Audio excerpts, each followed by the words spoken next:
Nous sommes ici sur le site de la fontaine dite la Salière qui, comme son nom l'indique, a une forme de salière. C'est une fontaine dite isolée car on peut facilement y tourner autour, au contraire d'une fontaine dite accolée ou adossée à un mur. La structure est simple avec deux vasques qui sont en marbre, un pilier central de 4 faces, une face qui est vide, deux faces l'une opposée à l'autre avec une tête de lion et où arrive le robinet en laiton, et la quatrième face avec le blason de Bandol. Comme on peut voir sur cette face, l'écu qui a été donné à Bandol, à sa population, à ses villageois en 1751, est aujourd'hui un petit peu différent. En effet, le meuble héraldique qui surmonte l'écu, le blason, est constitué de 3 tours, alors que le blason original n'avait que 2 tours. 2 tours, effectivement, ajourées. En dessous, un écu avec en son centre une étoile à 5 branches qui représente l'humain, les 5 sens, les 5 membres, à l'époque la tête étant considérée comme un membre, etc. Et puis par la suite, on l'a enjolivé avec une branche d'olivier et une branche de vigne. En 1895, le 5 mai exactement, le conseil municipal se réunit sous l'égide d'Alfred Vivien et examine une demande réalisée par un certain nombre de citoyens suite à d'innombrables périodes de sécheresse d'installer une nouvelle fontaine en complément de la fontaine qui est située sur la place du marché, la place de l'église. Cette fontaine, la Salière, sera initialement positionnée au niveau du quai de la Consigne. Le 13 juin 1903, le conseil municipal se réunit de nouveau sous l'égide de Lucien Bagary, maire, pour envisager de déplacer la fontaine, qui était initialement positionnée au niveau du quai de la Consigne, jusqu'ici, au niveau du rond-point du boulevard Victor Hugo. Ce déplacement était lié à 2 choses. La première, c'était que les conduites d'eau arrivaient enfin au niveau de ce rond-point. Et la deuxième chose, c'était que la criée aux fleurs avait été créée au niveau du quai de la Consigne à partir de 1900. Une petite anecdote concernant cette fontaine.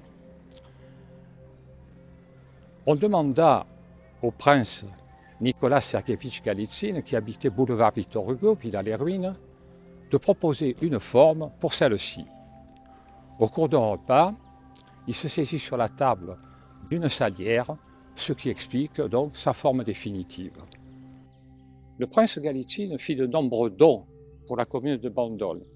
Durant la Première Guerre mondiale, l'école fut transformée en hôpital, annexée à l'hôpital Sainte-Anne de Toulon, et il fit réparer l'ensemble du chauffage central de cet hôpital. En 1919, il fit également partie du comité dit du monument et fit un don conséquent pour l'érection du monument aux morts.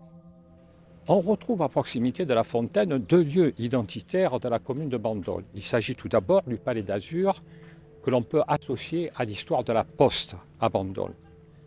On peut lire dans certaines archives que la délivrance, la distribution du courrier se faisait jadis au niveau du Café du Commerce qui est aujourd'hui le bar Amiral.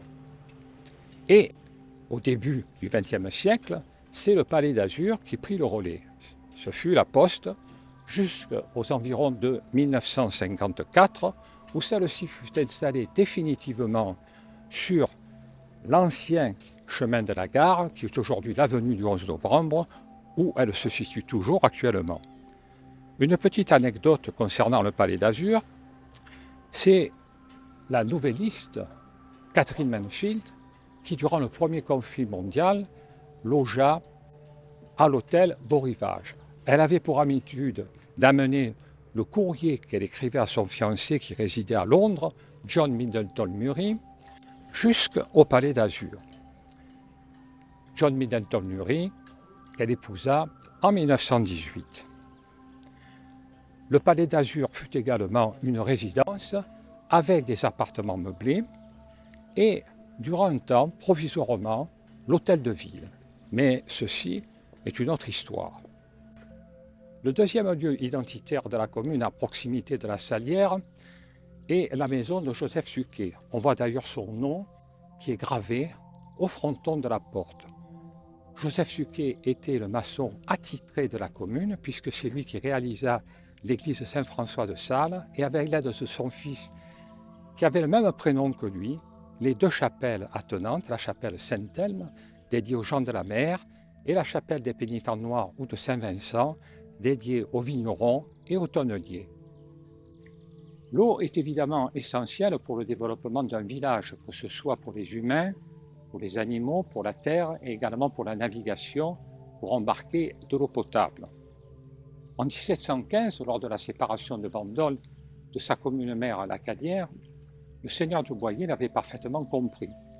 En août, il signa un acte d'habitation dans lequel il s'engageait vis-à-vis des futurs villageois de leur apporter de l'eau potable. À partir d'une source qui se situait au niveau du Grand Valas, source dite du Lasquet ou du Larquet, suivant les auteurs, fut construit un canal d'amener jusqu'en haut de la place de l'église et une fontaine fut construite vers le bas de la place, fontaine décomposée en 3 vasques, 3 conques, dont la dernière était un lavoir situé en proximité du rivage.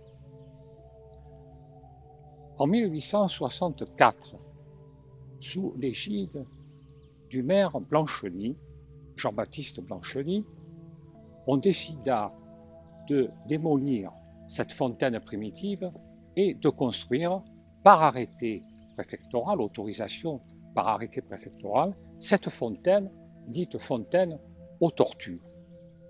On choisit sur catalogue une fontaine dite fontaine Wallace, qui vient du nom d'un philanthrope britannique qui avait payé un certain nombre de ces fontaines à Paris. On voit que la sculpture qui est en position haute de la fontaine a été réalisée par Le Bourg. Cette fontaine aux tortues restera donc la seule fontaine sur la place de la Liberté. 1864 est l'ère du développement industriel, des ingénieurs, du progrès. La conquête de l'eau va se réaliser sur le plan national comme à Bandol. Ainsi, la fonte va devenir le matériau privilégié. Toutes les constructions comme le canal d'Amenet qui étaient maçonnées seront supprimées et remplacées par la fonte. En 1903, l'adduction d'eau de l'agglomération de Bandol est enfin réalisée. C'est la date, si vous vous en souvenez, où l'on a déplacé la fontaine à la Salière du quai de la Consigne vers le boulevard Victor Hugo.